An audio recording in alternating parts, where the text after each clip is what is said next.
જમણો હાથ હોય એ દિશાને જમણી દિશા કહેવાય અને આપણો ડાબો હાથ હોય એ બાજુની દિશાને ડાબી દિશા કહીએ। આપણે બધા લગભગ જમણા હાથે ખાઈએ છીએ, જમણા હાથે લખીએ છીએ।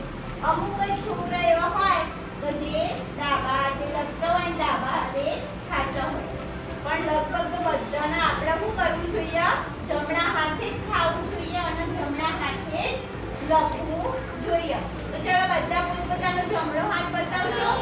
મારો આવી રહ્યો, તમે કયા હાથે ખાવ છો? હા, જમણો। તારે એ હાથ તું ડાબોડી છે, એનો મતલબ એ તારા જમણો હાથ આ છે, તારો જમણો હાથ બરોબર છે। તારો બતાવી દો તમારો જમણો હાથ, તેની બાજુનો જમણો હાથ કહેવાય। હા, વેરી ગુડ, વેરી ગુડ, સરસ સરસ સરસ। હવે તમારો જમણો હાથ આવી ગયો। તો બધી ખબર પડી ગઈ બધાનો જમણો હાથ? તો એ જમણો હાથ એટલે કઈ બાજુ છે? આ બાજુ છે। તો આ કઈ દિશા કહીશું? જમણી દિશા કહીશું। અને આ હાથ ડાબો છે તો આ બાજુની દિશાને શું કહીશું? ડાબી દિશા કહીશું। બરાબર? તો આપણે એક રમત રમવાની છે, હું ઘંટી વગાડીશ। હવે જમણી દિશા તરફ એટલે કે આ દિશા તરફ તમારે દડો એકબીજાને આપવાનો છે। ઘંટીનો અવાજ બંધ થઈ જશે પછી હું જે કહું એ કરવાનું છે તમારે। હું એમ કહું તાળી પાડું, તમારે તાળી પાડવાની। હું એમ કહું ઊભા થાવ, તમારે ઊભા થવાનું।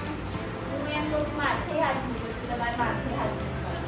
બરાબર? અને હું કોઈનું નામ પૂછું, તમારે એનું નામ કહેવાનું। જે કહું એ તમારે કરવાનું। બરાબર? તો બધા રેડી? હા, રેડી। ચલો હું ઘંટડી વગાડીશ અને મારી જમણી એટલે બધાની જમણી દિશા તરફ આપણે દડો ગોળ ગોળ ફેરવવાનો છે। ઓકે? બરાબર? હા। ચલો શ્રેયા।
વંચાય? બોલો. શેમાં? ડાબો જમણો દિશાની ખબર પડી તમને? ચલો બધા આપણે આ દિશામાં એટલે બધા આ કઈ દિશા કહેવાય? જમણી દિશા કહેવાય. એટલે આપણે આ દિશામાં બધાએ એકબીજાનો દડો ફેરવ્યો. બરાબર? જે હાથ આપણો જમણો હોય એ દિશા એ બાજુનો જમણી દિશા કહેવાય. અને જે આપણો ડાબો હાથ હોય એનો